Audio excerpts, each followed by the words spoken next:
नमस्कार दोस्तों। आप देख रहे हैं खबर प्यारी। मैं हूं श्रुति श्रीवास्तव। अभी ना तो 14 सितंबर है और ना ही कोई बड़ा लिटरेचर फेस्टिवल हो रहा है, लेकिन फिर भी हिंदी को लेकर हंगामा छिड़ा हुआ है। आपको भी कहीं ना कहीं से थोड़ी बहुत भनक जरूर लग गई होगी। नहीं लगा तो हम बताते हैं आपको। हमारे देश में पूरब से लेकर पश्चिम तक, उत्तर से लेकर दक्षिण तक सब लोग मिलजुल कर रहते हैं। अलग अलग खान पान है, बोली है, बात है, व्यवहार है, लेकिन सब मिलकर भारत ही बनाते हैं। लेकिन इस भारत में महाभारत भी अलग तरह की जारी रहती है। अब हुआ ये कि फिल्म केजीएफ 2 के चर्चे इन दिनों बॉलीवुड से लेकर टॉलीवुड तक है, यानी कि बॉलीवुड हिंदी फिल्म से लेकर साउथ फिल्म तक है। सक्सेस के झंडे रोज गाड़ रही है फिल्म। लेकिन एक इवेंट में जब साउथ के स्टार किच्चा सुदीप, हाँ वही जिन्होंने मक्खी, दबंग 3, रेस जैसी फिल्मों में काम किया, जो साउथ और हिंदी दोनों मूवी में काम करते हैं, उनसे साउथ की फिल्म केजीएफ 2 के इतने सक्सेसफुल होने को लेकर जब सवाल किया गया और लैंग्वेज फैक्टर की बात कही गई, तब सुदीप ने जो कहा वहीं से ये बहस शुरू हो गई। सुदीप ने कहा कि हिंदी अब कोई राष्ट्रभाषा नहीं है, तो अब राष्ट्रभाषा कौन सी है? पैन इंडिया क्या होता है?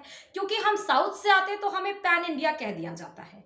हिंदी को पैन इंडिया क्यों नहीं कहा जाता? ये हमारी तमिल, तेलुगु, मलयालम फिल्में डब करते हैं, दक्षिण भारत की फिल्में वहां अच्छा कर रही हैं। अब ये राष्ट्रभाषा, राजभाषा, मातृभाषा, जिसे हम मदर टंग भी कहते हैं, इनका आखिर लोचा क्या है वो हम आपको समझाएं। उससे पहले ये बता देते हैं कि सुदीप के इस बयान का रिएक्शन हुआ क्या, क्यों ये चर्चा का विषय बन गई, या फिर यूं कहें कि हिंदी राष्ट्रभाषा क्यों नहीं है, इसको गर्मा गर्म बहस में कैसे तब्दील कर दिया गया।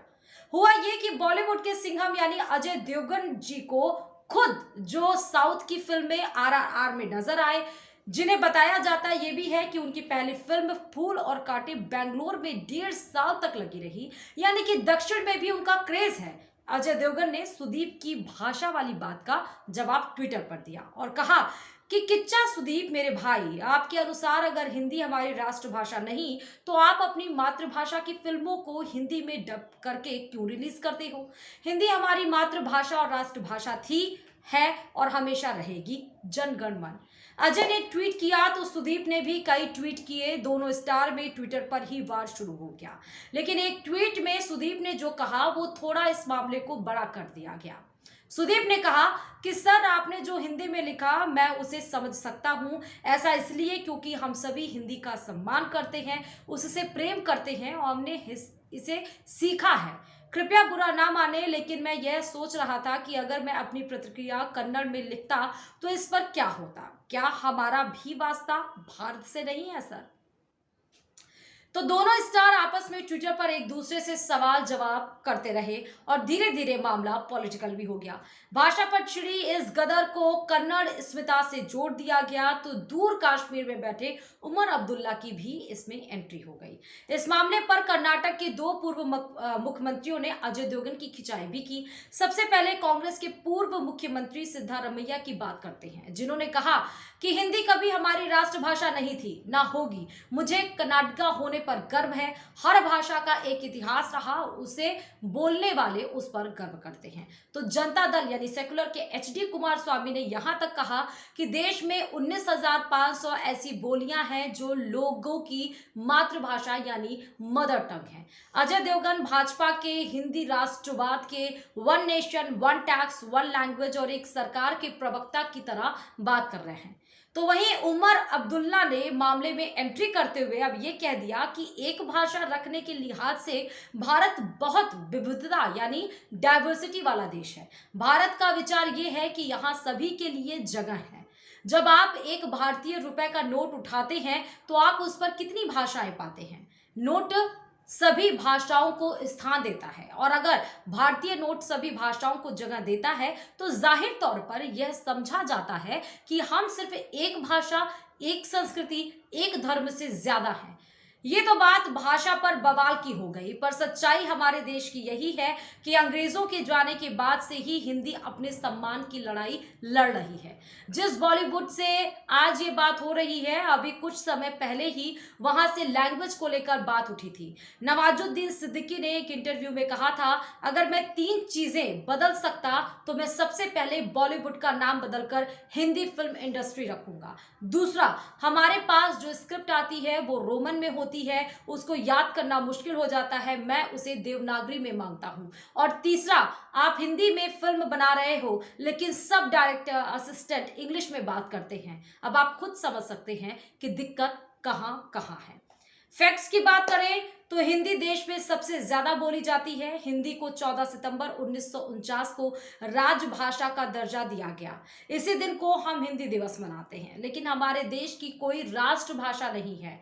राष्ट्र पक्षी है लेकिन राष्ट्रभाषा नहीं है। ऐसा इसलिए है क्योंकि हमारे देश में बहुत सारी भाषाएं बोली जाती हैं, कन्नड़, तेलुगु, मलयालम, उर्दू, फारसी, ना जाने कौन कौन सी। हमारे देश में, भारत में 22 भाषाओं को आधिकारिक दर्जा मिला हुआ है। कई राज्य ऐसे हैं जहां हिंदी बहुत कम बोली जाती है, यानी वहां हिंदी का दर्जा दूसरे या तीसरे नंबर पर आता है। ये आपको भी पता है कि ऐसे में हिंदी को राष्ट्रभाषा बनाने का विरोध आजादी के बाद से शुरू हुआ और दक्षिण के राज्यों में इसका सबसे ज्यादा असर था। जब हमारा संविधान बन रहा था तभी ये बहस शुरू हुई थी कि संविधान की भाषा क्या हो। जब गांधी, नेहरू सरीखे नेता हिंदी ही चाहते थे तो दक्षिण के नेता हिंदुस्तानी और हिंदी दोनों के खिलाफ थे। विरोध तो ऐसा था कि नेता कहते थे कि सोच लीजिए कि अखंड भारत चाहिए या हिंदी भारत। लंबी बहस के बाद सभी इस फैसले पर पहुंचे कि भारत की राजभाषा हिंदी यानी देवनागरी लिपि होगी, जो कि भारत के संविधान के भाग 17 के अनुच्छेद 343 सेक्शन 1 में ऐसा कहा गया है। लेकिन संविधान लागू होने के 15 साल बाद यानी 1965 तक सभी राजकाज के काम अंग्रेजी भाषा में किए जाएंगे। हालांकि हिंदी को सपोर्ट करने वाले नेता बालकृष्णन और पुरुषोत्तम दास टंडन ने अंग्रेजी का विरोध किया। 1965 में राष्ट्रभाषा का फैसला लेना था। तत्कालीन प्रधानमंत्री लाल बहादुर शास्त्री ने हिंदी को राष्ट्रभाषा बनाए जाने का फैसला तय कर लिया था। लेकिन इसके बाद तमिलनाडु यानी कि फिर से दक्षिण में हिंसक प्रदर्शन हुए।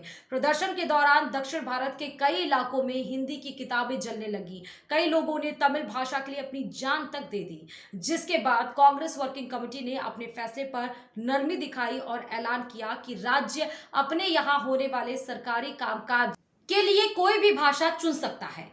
कांग्रेस के फैसले में कहा गया कि केंद्रीय स्तर पर हिंदी और अंग्रेजी दोनों भाषाओं का इस्तेमाल किया जाएगा और इस तरह हिंदी कड़े विरोध के बाद देश की सिर्फ राजभाषा बनकर ही रह गई, राष्ट्रभाषा नहीं बन पाई।